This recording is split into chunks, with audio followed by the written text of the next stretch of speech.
Hello everyone, welcome back to Social Studies.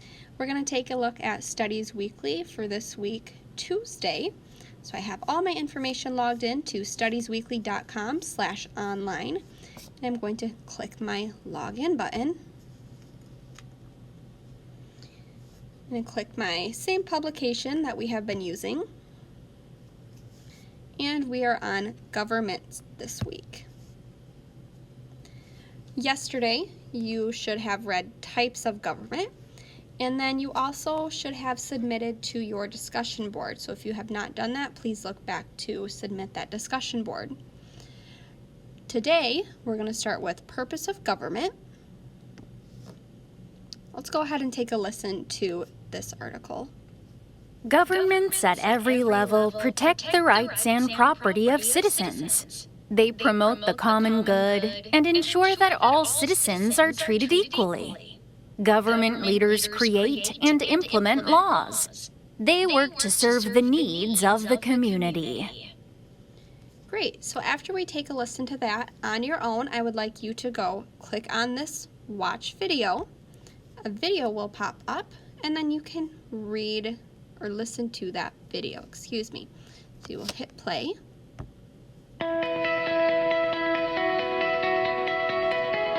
It will play through a little bit, so go ahead and watch that on your own. Once you're done with this, you're going to scroll down and you can complete your question here. What type of government leads the country? So you're going to think back, what type of government leads the country? See if you can find any clues in your reading so far and that video that we watched. You are then going to click next, or you can come over here and click the United States government. That's where we're going to. So on here, I see quite a few things going on. I have my reading, and I also have some pictures over here on the side.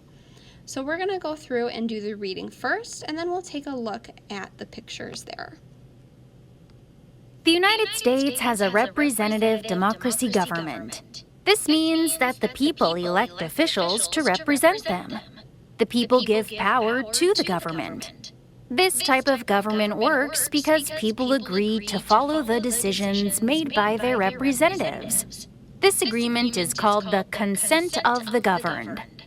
The Constitution has principles that guide how our government structure and officials work together. A representative democracy must balance individual rights with the common good in order to solve issues.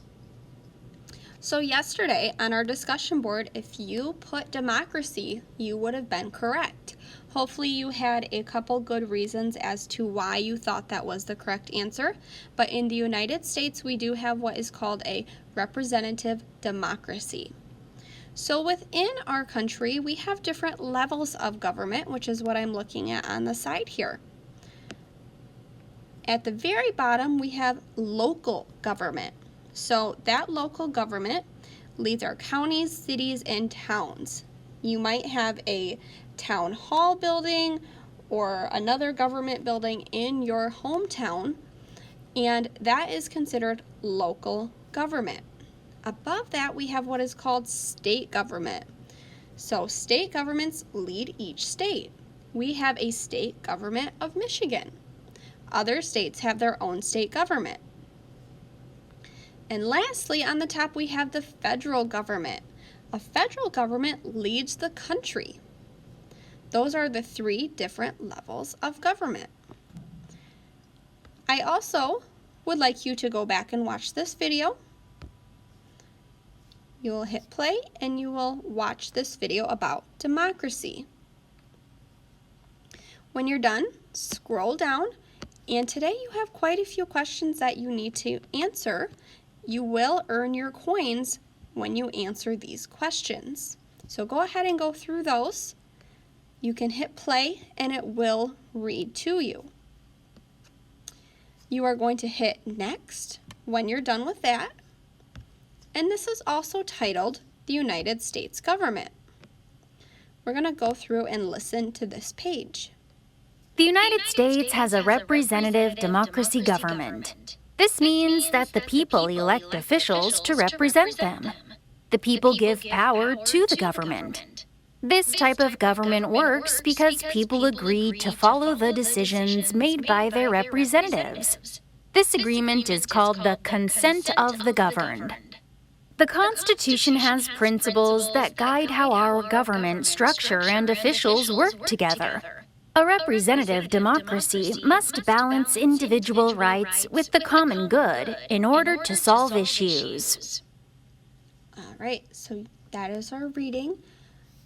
There is, let's see if there's another video. That is the same video that we watched previously, so you do not have to watch that one again.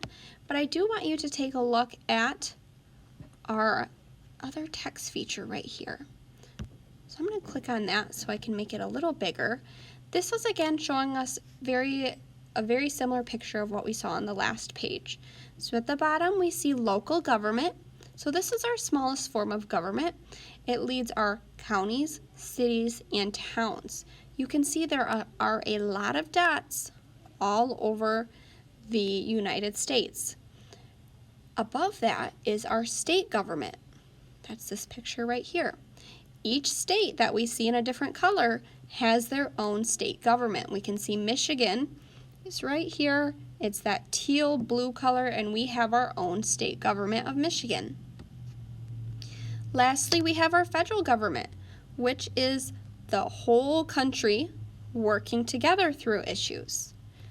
So those 3 different levels of government. We have our, again, local, state, and federal.